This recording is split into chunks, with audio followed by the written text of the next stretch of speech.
तर चला, आज ना मी सकाळी अशी मस्त थालीपीठं बनवून घेतली होती. आता हे थापून नाही तर डायरेक्टली मी ह्याचं बॅटर वगैरे बनवून घेतली. पराठ्यामध्ये थालीपीठामध्ये कांदा अजिबातच खात नाही. ते म्हणजे अशी एक व्यक्ती आहे, ती म्हणजे आदिती बरं का. तर आदितीला अजिबातच चालत नाही कांदा टाकून.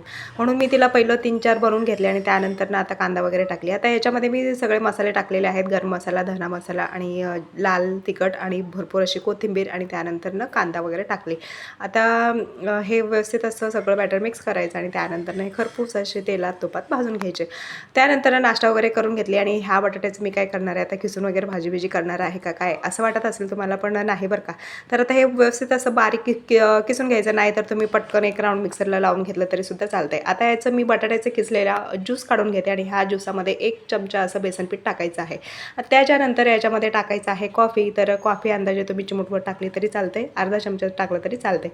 आणि व्यवस्थित असं मिक्स करून घ्यायचं, छान फेटून घ्यायचं आणि त्याच्यानंतर अजून एक इन्ग्रेडियंट ॲड करायचं आहे, ते म्हणजे हा एव्हरेजचा किंवा कुठलाही तुम्ही एक मास्क वगैरे घेऊ शकताय बरं का. हे टाकल्याच्या नंतर सगळं काय व्यवस्थित असं छान मिक्स करून घ्यायचं परत एकदा. आता प्रश्न पडला असेल तुम्हाला की हे कुठं लावायचं आहे, तर हो, हे सगळीकडे चालणार आहे, म्हणजे चेहऱ्यावरती, हातावरती, मानेवरती, गळ्यावरती सगळीकडे चालणार आहे बरं का.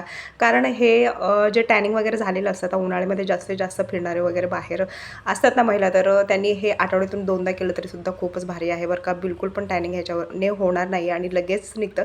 तुम्हाला फॉर एक्झाम्पल मी हातावरती दाखवलेलं होतं. आता हातावरती हे असं चोळून दाखवल्यानंतर तुम्हाला वाटत असेल जे लेअर लावले होतं तर त्याचंच हे आहे, पण त्या लेअरसोबत सुद्धा हातावरची मळसुद्धा निघणार आहे. तुम्ही बघू शकता हातावरचा फरक आधीचं आणि आताचं.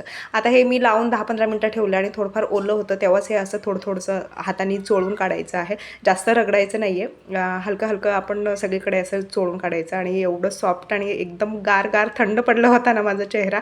खरं सांगते मी, खूपच छान आणि इफेक्टिव्ह आहे बरं का. अगदी घरगुती साहित्यामध्ये पटकन आणि जास्तसुद्धा ह्याला खर्च वगैरे नाही आणि जास्त टाईमसुद्धा घेणार नाही. मी तर म्हणते की तुम्ही फक्त एकदा ट्राय करा आणि त्यानंतर तुम्ही परत कंटिन्यू करायचं की नाही करायचं हे तुम्ही स्वतः ठरवू शकताय बरं का. पण आता हे शेवटचं जे लेअर होते ते निघत नव्हते, एवढं किळसवाणं आणि एवढं घाणेरडं वाटत होतं ना, तर मी ते मुद्दाम तुम्हाला दाखवलं. तर त्यानंतर मी ते सगळं काढून घेतलं आणि बघा फायनली असं काही चेहऱ्याचं म्हणजे लास्ट तुम्हाला रिझल्ट आहे लास्टवाला, तर खूपच भारी आहे. तर चला, नक्की ट्राय करा बरं का. पुन्हा पण सांगते मी. तर चला, बाय.